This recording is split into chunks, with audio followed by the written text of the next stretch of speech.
Di beberapa jam ke depan kita akan kupas tuntas langkah-langkah apa aja sih sekiranya yang perlu untuk kita pahami dan benar-benar kuasai agar nanti kita nggak hanya sekedar paham teknikal secara teoritis tapi juga kita bisa menerapkannya ke aktivitas trading kita nanti di live market gitu.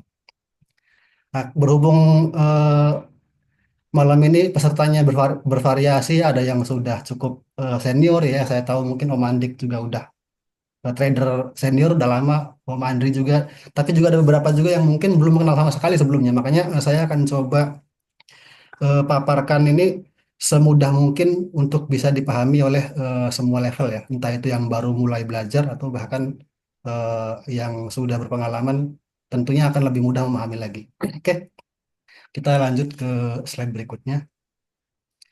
Nah, sebelum kita masuk ke inti materinya, saya mau mulai dengan memberi sebuah disclaimer atau warning ya, bahwa eh, industri trading ini bukanlah program cepat kaya ya, karena banyak mungkin yang beranggapan kalau trade banyak bisa bisa dapat hasil cepat dari trading, tapi kenyataannya malah justru sebaliknya, banyak orang yang eh, hancur cepat di trading karena mungkin tadi ya, mungkin mereka paham teknikalnya, tapi mereka nggak menguasai hal-hal lain seperti money manajemennya, risk management, dan juga yang nggak kalah penting adalah psychological controlnya atau kontrol emosinya ya. Akhirnya yang terjadi di eh, kenyataannya lebih condong ke aktivitas yang lebih condong kayak gambling gitu ya, lebih menggantungkan ke keberuntungan gitu. Misalkan contohnya kayak kemarin yang udah sempet saya jadikan bahan postingan juga kan ya, ada eh,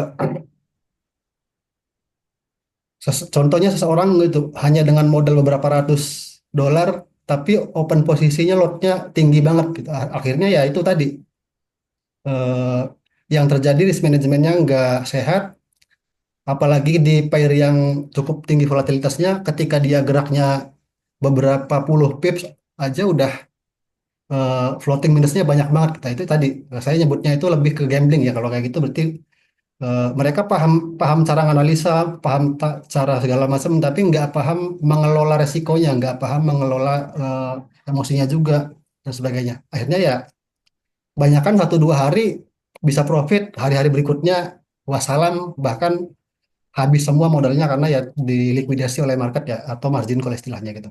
Itu jangan sampai yang seperti itu nanti terjadi ke kita-kita yang akan menggeluti dunia trading ini, gitu, industri trading ini. Oke, ini warning yang pertama ya. Kemudian, nah ini saya ulangi lagi berupa risk disclosure ya, atau peringatan resiko gitu. Seperti yang tadi udah saya sampaikan juga sebelumnya. Tadi kan kalau tadi contohnya, kalau ini lebih ke secara teorinya ya. Trading forex itu, atau bahasa kitanya itu, kalau bahasa kitanya kan perdagangan falas ya, valuta asing itu, memang menawarkan potensi keuntungan yang tinggi gitu. Tapi di sisi lain, ini juga dapat menimbulkan kerugian yang signifikan. Nah, makanya tadi di awal udah saya singgung di awal, kita perlu untuk bisa mengelola risiko secara sehat. Istilahnya eh, di industri trading itu kita bukan pinter-pinteran teknikal, bukan pinter-pinteran bagaimana metodenya, tapi lebih ke hal bagaimana mengelola risiko sekaligus mengambil peluang sebaik mungkin. Nah, itu dua hal tadi itu harus benar-benar dikuasai selain hal teknikal. Makanya nanti di sesi materi saya nggak akan langsung masuk ke teknikal, tapi bahasanya hal-hal yang non teknis dulu seperti tadi itu ya. Ya, mudah-mudahan risk disclosure ini benar-benar dipahami semua. Mungkin kalau yang udah senior saya nggak perlu ingatkan ini ya, tapi mungkin buat teman-teman yang baru mau mempelajari lebih dalam, ini penting banget untuk saya sampaikan. Jangan sampai kita belum punya skill yang cukup mumpuni, tapi tiba-tiba langsung buka akun, langsung deposit, dan besok lusanya habis semua. Nah, jangan sampai terjadi seperti itu. Ini saya ingatkan di awal banget ya, sebelum kita masuk ke sesi materinya. Oke, kita lanjut lagi. Nah, ini pertanyaan basa-basi, udah siap semua ya. Mungkin udah ada yang nunggu dari minggu-minggu lalu gitu. Ada yang beberapa hari lalu. Jadi untuk slide ini saya skip aja, nggak perlu saya Iya tanyakan ya. orang lah masuk sini.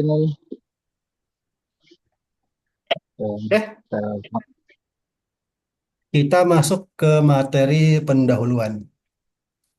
Pelan-pelan aja ya, nanti barangkali nanti di tengah-tengah ada muncul pertanyaan, kita santai aja, bisa interaktif aja langsung ditanyakan misalnya ada pertanyaan. Karena mungkin metode seperti itu akan lebih mudah dimasukin ke otak ya daripada nanti nunggu nunggu lupa dulu mau nanya lupa gitu. Jadi karena kita juga nggak banyak-banyak banget kan yang mengikuti sesi ini, jadi akan lebih optimal kalau misalkan kita lebih interaktif aja. Jadi santai aja ketika nanti saya menyampaikan eh, sesuatu apapun dan mungkin ada pertanyaan boleh langsung dipotong aja ya. Jadi kita interaktif anggap aja lagi nongkrong bareng gitu. Oke, mari kita pahami dulu realitas dalam dunia trading. Artinya apa sih gambaran besarnya industri trading itu ya, Mia? Kita akan coba bahas tipis-tipis mulai dari yang mendasar banget. Pertama, mengenai apa sih itu forex trading? Ya mungkin walaupun sebenarnya hal ini nggak perlu banget ya untuk dibahas di sini, tapi ya saya akan coba kupas sedikit, paling tidak nanti kita mengenal apa sih trading itu, industri trading itu. Sebenarnya eh, dari istilahnya sendiri kan itu trading ya. Trading itu artinya perdagangan atau jual beli gitu. Nah, yang namanya jual beli dari zaman dahulu pun mungkin dari sekian ratus tahun yang dulu pun itu sudah ada gitu. Yang membedakan adalah mungkin di era sekarang itu sudah diakomodasi dengan teknologi yang lebih maju gitu. Artinya kalau secara konsep ya sama aja dengan konsep jual beli zaman dulu kala sebelum ada uang gitu kan. Kalau dulu kan eh, barter atau pertukaran barang yang mungkin dianggap nilainya setara gitu ya. Ya, secara konsep mungkin sama seperti itu. Maaf. Dan apa yang diperdagangkan? Nah, di forex trading ini yang diperdagangkan adalah nilai tukar mata uang atau juga nilai tukar mata uang terhadap komoditas atau lainnya gitu. Intinya sih yang diperdagangkan adalah nilai tukarnya gitu. Jadi beda dengan dagangan uang dia. Nah, itu beda konsep tuh. Ada mata uang dengan memperdagangkan nilai tukar mata uang gitu. Makanya di forex itu selalu ada dua pasangan mata uang ataupun pasangan mata uang dengan entah itu komoditas kayak emas, gold, perak dan sebagainya, minyak dan sebagainya ya. Artinya selalu ada dua dua pasangan gitu. Itu yang diperdagangkan. Nah, konsepnya seperti itu mungkin. Dari mana keuntungannya? Keuntungan yang kita peroleh adalah nanti dari eh, selisih nilai beli dan nilai jual saat kita eh, masuk ke market tersebut. Contoh misalkan kita anggaplah gampangnya beli emas di harga 2.000 itu kan. Kemudian kita jual di 2.100, berarti kan itu ada selisih keuntungan 100. Nah, itu gampangan lah contoh-contoh sederhananya gitu ya. Namun seperti itulah. Artinya kan kemarin juga banyak yang menanyakan dari sisi sudut pandang ilmu muamalahnya agak gimana ya. Intinya sih karena saya mungkin awam di bidang tersebut ya, ya ngikut aja ke fatwa ulama gitu. Makanya kemarin ketika ditanya, saya selalu merujuknya itu ketika ditanya ini halal enggak atau haram enggak gitu. Saya nggak bisa jawab secara pribadi. Jawabannya adalah ya saya merujuk ke pendapat-pendapat ulama yang memang mumpuni dan eh, mayoritas sepakat bahwa trading ini dalam cakupan tertentu dikatakan halal ketika memang poin-poinnya itu dipenuhi gitu. Misalkan tidak spekulatif, kemudian juga transaksinya dilakukan secara tunai atau secara spot istilahnya gitu kan. Spot itu artinya ya ketika kita melakukan transaksi hari ini dapat harganya ya harga sekarang gitu, bukan nanti harga besok atau harga bulan depan, lusa atau kapan gitu. Itu konsepnya beda lagi. Jadi bab itu kita eh, skip aja ya, nggak usah bahas ke sana jauh-jauh ke sana. Intinya sih secara gambaran kecilnya seperti tadi itu ya. Artinya tadi kita udah bahas potensi keuntungannya. Tentu sebaliknya juga di situ ada potensi kerugiannya juga ketika harganya ternyata eh, lebih rendah, kita ambil posisinya buy. kemudian makin turun, di situ ada potensi kerugian gitu.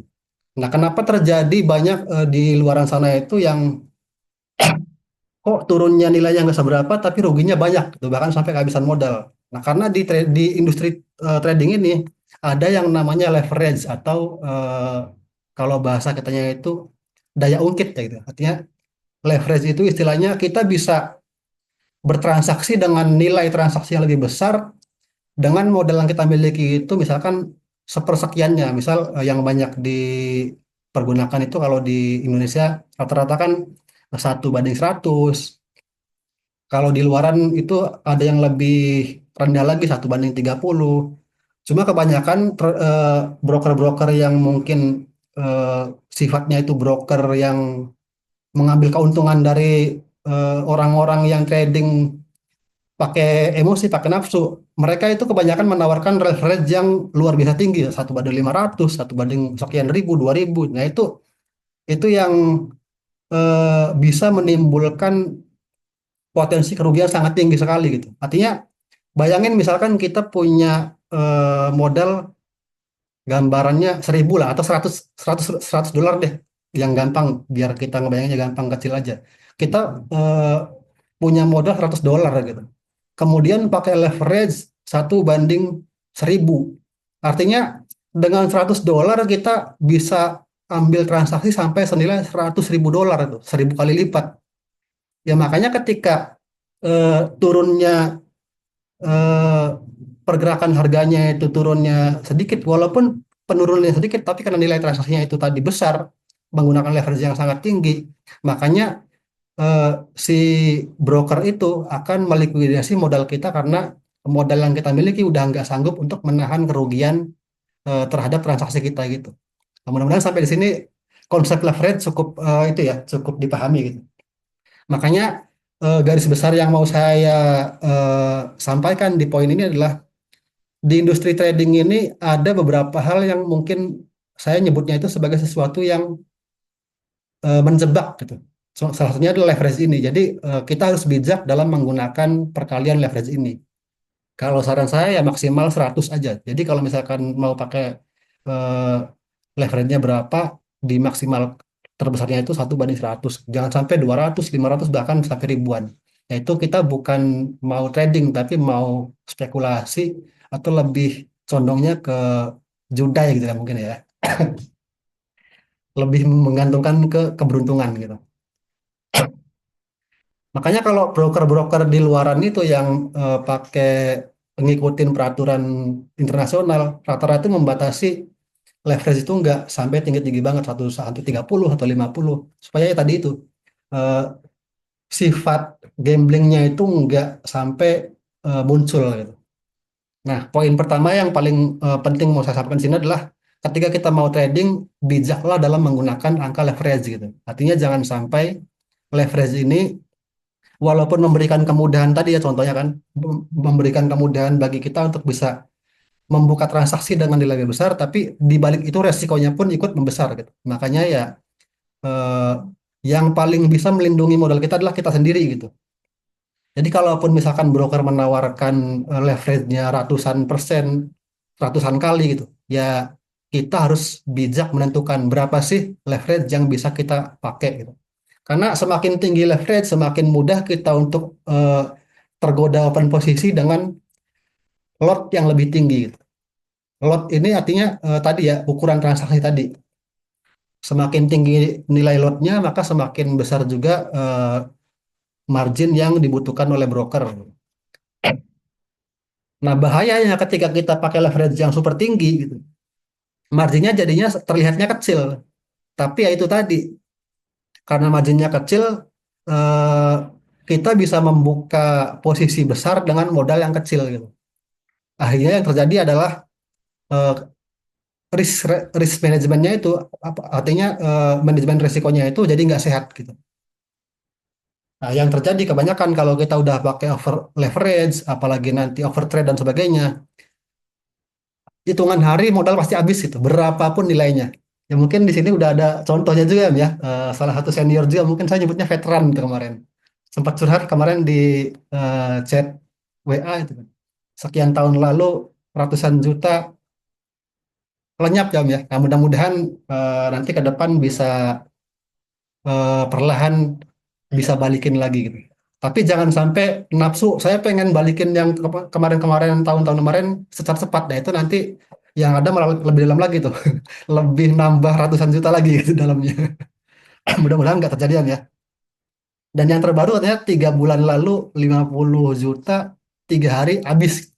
Karena ya tadi itu mungkin menerapkan eh, risk manajemennya kurang ideal atau kurang sehat gitu. Atau lebih condongnya pakai emosional tradingnya. Nah, yang kayak gitu-gitu pasti akan menghancurkan gitu. Oke, mudah-mudahan sekilas gambaran awalnya cukup ditangkap ya, terutama buat teman-teman yang mungkin baru akan memulai gitu, yang sebelumnya eh, belum pernah sama sekali terjun ke industri trading ini. Oke, kita lanjut ke bahasan berikutnya. Nah, mengapa sekitar saya ini ambil data 80% ini dari beberapa website-website broker internasional ya, karena di sana biasanya selalu terpampang tuh datanya. 76% sekian trader kehilangan seluruh modalnya. Artinya itu hanya menghitung mereka-mereka yang benar-benar kehilangan seluruh modal, artinya benar-benar habis tuh. Jadi yang misalkan rugi 50%, rugi 70% itu belum masuk ke yang 70% itu. Artinya kalau kita mau menganggap trader yang gagal, trader yang secara akumulasinya itu merugi, ya bisa dikatakan 80-90% trader itu merugi, gagal gitu. Karena tadi faktornya ya. Mungkin teknikalnya paham, teknikalnya cukup ahli, tapi perlu disadari bahwa di trading ini kita nggak hanya cukup menguasai sisi teknikal, tapi juga kita wajib bisa mengontrol terutama sisi psikologis ya, kontrol emosinya. Kemudian yang kedua juga tadi resiko manajemen resikonya itu. Kalau dua hal tadinya itu nggak bisa selaras, secanggih apapun ya, seperti yang mungkin udah saya tulis di deskripsi grup ya, secanggih apapun atau sama hal apapun tekniknya mungkin anggaplah pernah ikut workshop yang puluhan juta, ratusan juta, nggak akan kepake kalau kita nggak menerapkan risk management yang sehat dan juga kontrol psikologis yang sehat juga. Artinya tiga tadi harus benar-benar selaras gitu.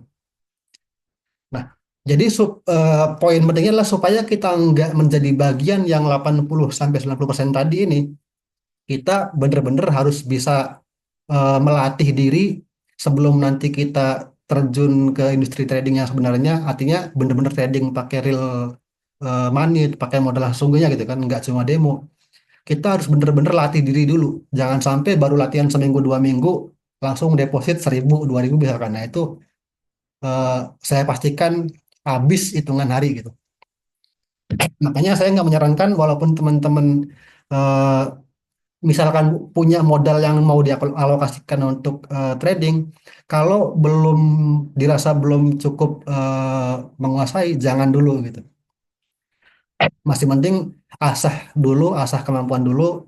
Misalkan latihan nanti soal bagaimana teknis latihannya saya akan bahas lagi di slide berikutnya ya. Intinya sih kalau kita belum benar-benar yakin dengan kemampuan diri, jangan dulu coba-coba deposit kemudian trading pakai modal sungguhan gitu. Itu mungkin poin penting yang mau saya garis bawahi di kalimat yang kedua ini. Oke, kita lanjut lagi. Nah,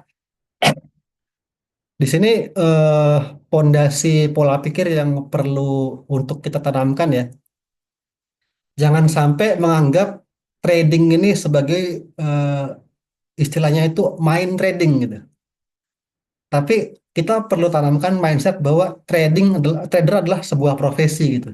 Dan trading adalah aktivitas sebuah bisnisnya.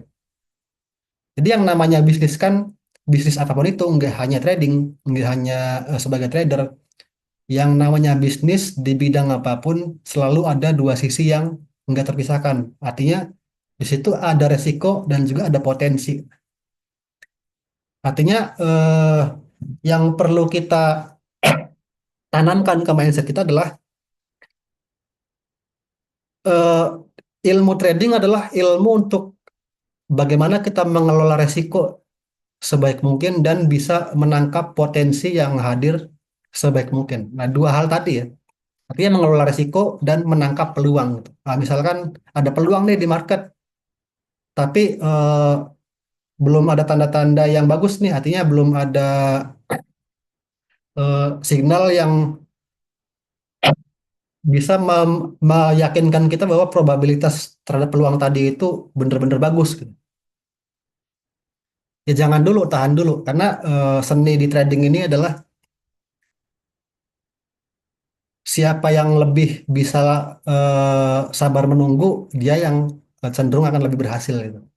Karena ya market itu geraknya gitu-gitu aja gitu. Nah, kebanyakan mereka yang hancur di trading adalah mereka yang pengen ketika lagi buka chart pengennya langsung masuk ke market, langsung trading gitu. Entah dia buy, sell gitu. Padahal dia nggak punya parameter yang jelas, nggak punya trading plan yang jelas. Mau entry di angka berapa, mau exit di angka berapa. Yang dimaksud exit itu adalah ketika entryan kita itu mengalami kerugian maksimalnya rugi berapa gitu, berapa persen. Kemudian target kita eh, keuntungannya sampai di angka berapa atau berapa persen gitu.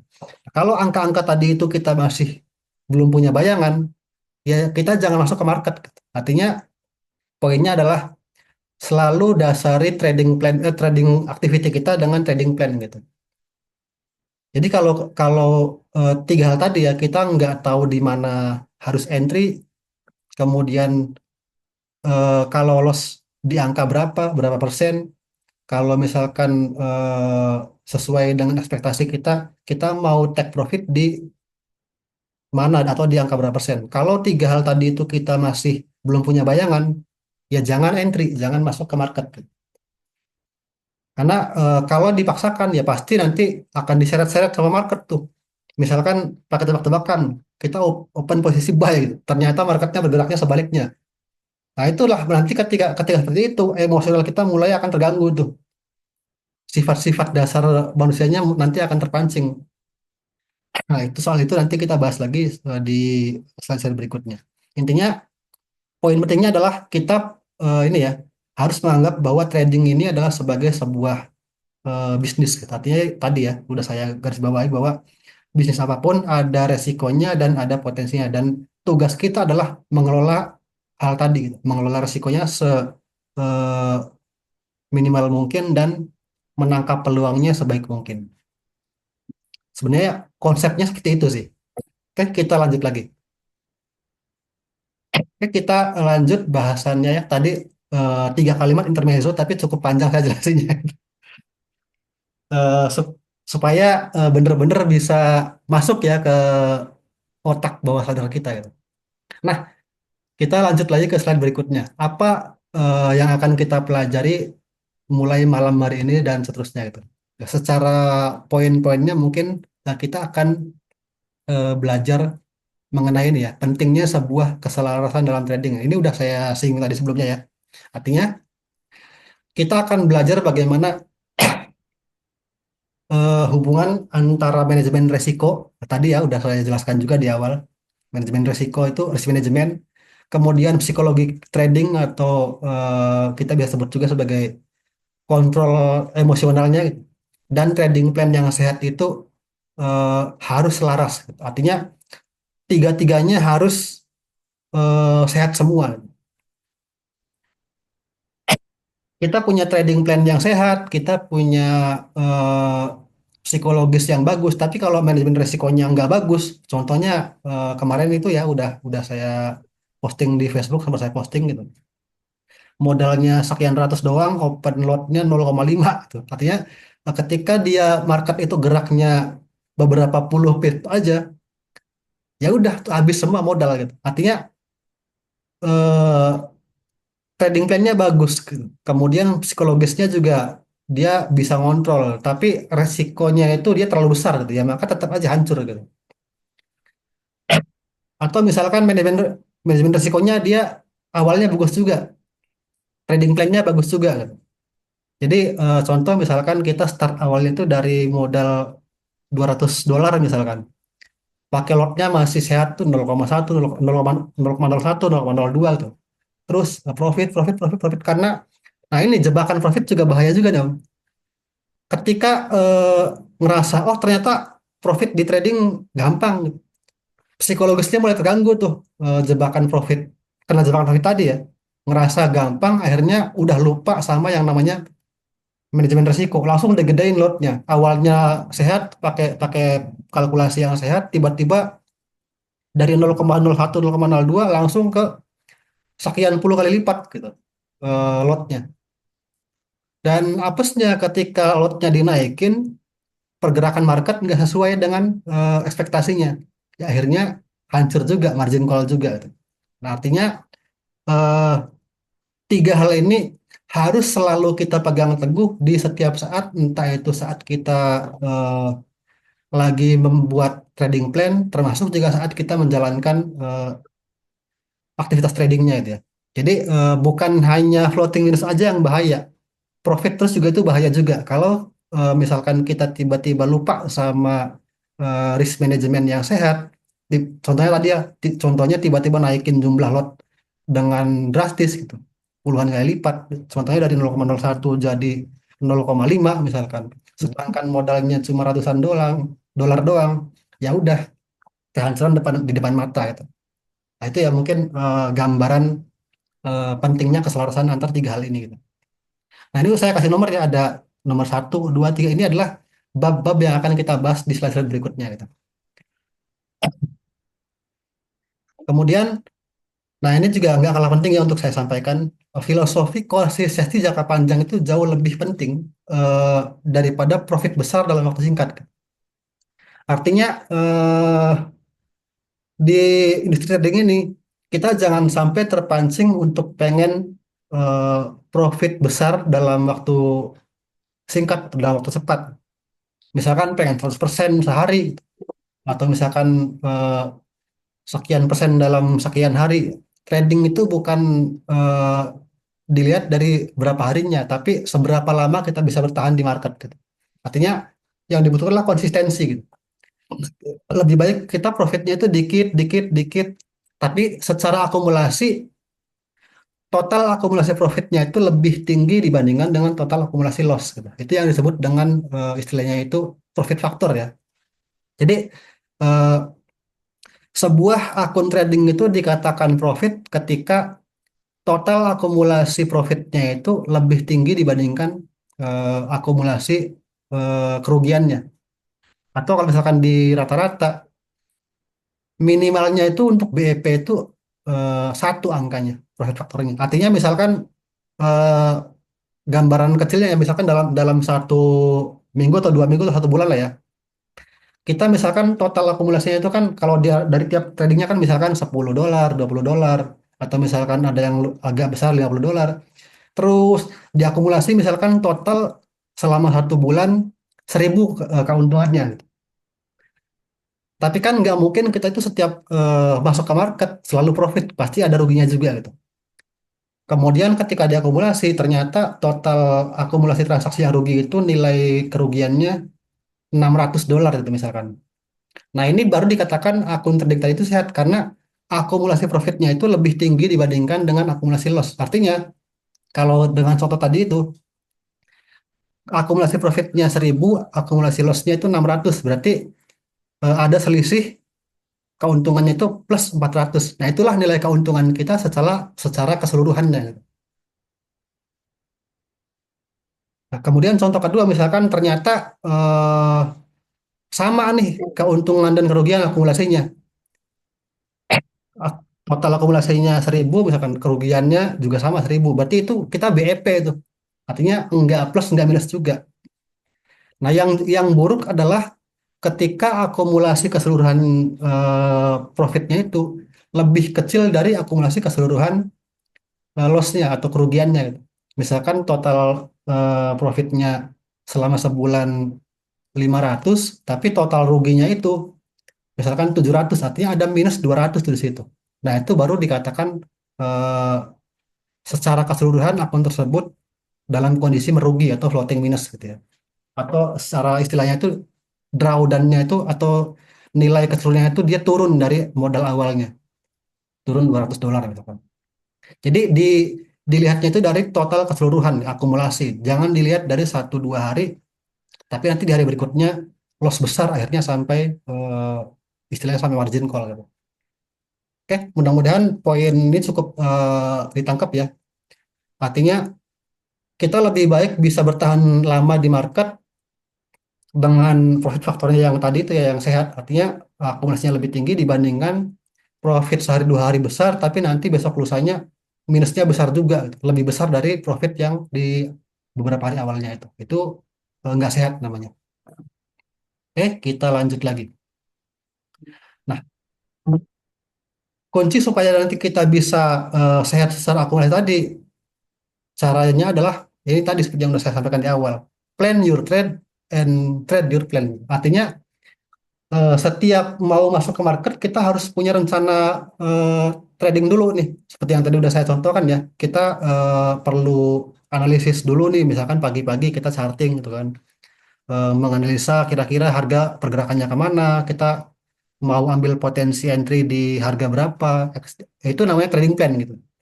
Kalau kita sudah punya trading plan, udah punya patokan-patokan kita mau ambil posisi apa, buy atau sell, kemudian juga misalkan mau buy di angka berapa, mau sell di angka berapa, dan yang paling penting adalah yang nggak kalah penting itu bukan cuma di mana kita entry, tapi juga di mana kita exit gitu. Itu juga sesuatu yang nggak kalah penting ya. Jadi harus harus lengkap semuanya, harus punya semua tadi itu.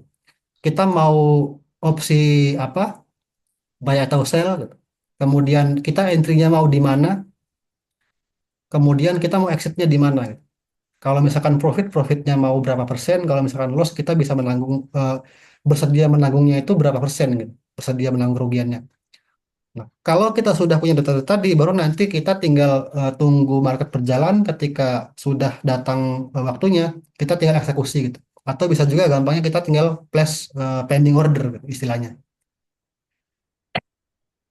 Nah, bagaimana cara kita bisa memiliki trading plan ini nanti kita akan bahas di bahasan yang ini ya, bahasan yang bagaimana kita membuat trading plan-nya itu dengan menggunakan ilmu teknikal yang paling dasar yaitu price action gitu.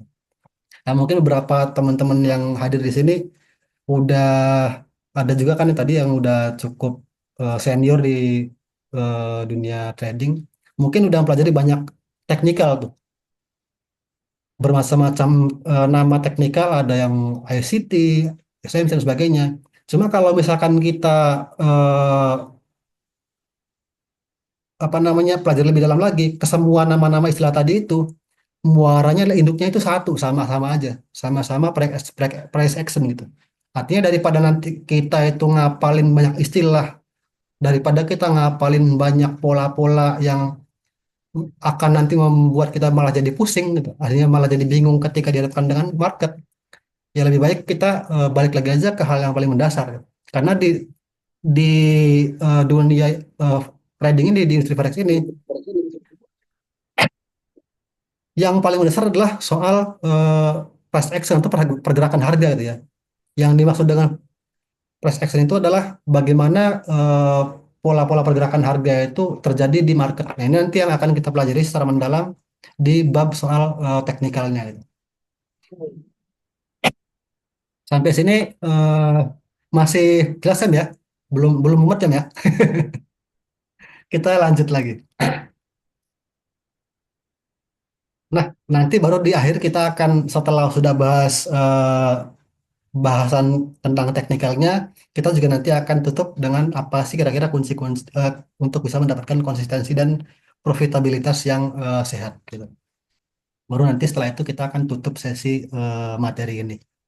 Dan setelah itu kita akan berlanjut diskusi di grup WhatsApp dan misalkan sewaktu-waktu butuh ngezoom lagi untuk pendalaman misalkan bagaimana eh, untuk charting atau membuat analisa yang eh, baik di membuat trading plan itu nanti kita bisa agendakan untuk ngezoom lagi boleh. Jadi ini bukan satu-satunya sesi materi yang akan ada ya. Jadi kalau misalkan ngerasa perlu lagi, tinggal nanti kita diskusikan aja mau kapan lagi untuk Zoom lanjutan gitu. Oke, kita lanjut ke slide berikutnya. Nah, tadi kan baru pengantar ya soal apa-apa aja. Sekarang kita mulai masuk ke pendalaman mengenai matematika tadi kan. Mari kita kupas lebih dalam lagi.